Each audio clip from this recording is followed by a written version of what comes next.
Goldilocks and the Three Bears by Heidi, Madison, and Jessica.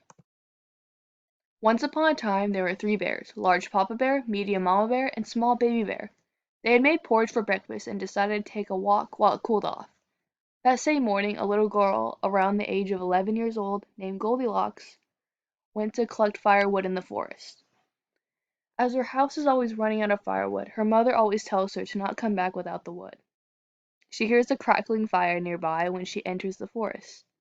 She saw the Three Bears' cottage with the smell of fire burning calling out to her. Goldilocks went inside the cottage. She saw a large chair which was too hard, medium chair that was too soft, a small chair that was just right. On top of the table there were three bowls of porridge. One large that was too hot, one medium that was too cold, the small one that was just right. The chair that was just right had broke and had caused such anxiety that she put the piece of the chair into the fire. It has ceased her anxiety, but she starts to feel satisfaction watching the chair burn. She wishes the other chairs would burn. For Goldilocks has a rare disorder called pyromania. It only affects those around the age of children to adolescents. Goldilocks couldn't contain her impulsive decisions and decides to burn all the chairs. To her enlightenment, she watched them all burn.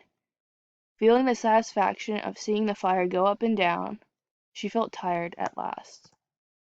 Goldilocks had enough fun as she walks upstairs of the Three Bears' house.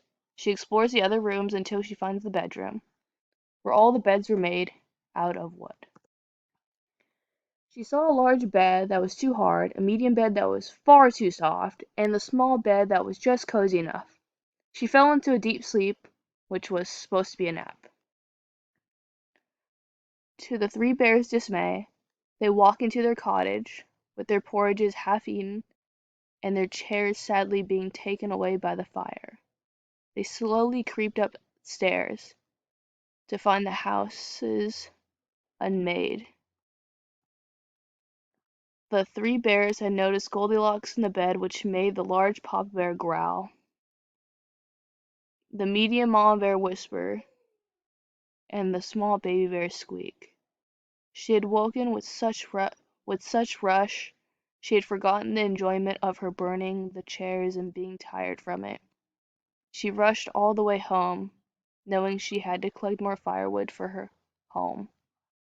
She had wished she had burned down the house instead. The Three Bears never saw Goldilocks again. However, when she returned to her mother, all the insults that were hurled at her made her rush past her mother and watch the fire, as the fire was the only way to cease her anxiety. The excitement of the crackling sounds, the smell of the wood burning, she knew there would be more times that her mother would send her to get more firewood. For now, she would just have to watch the fire intently and not burn her house down.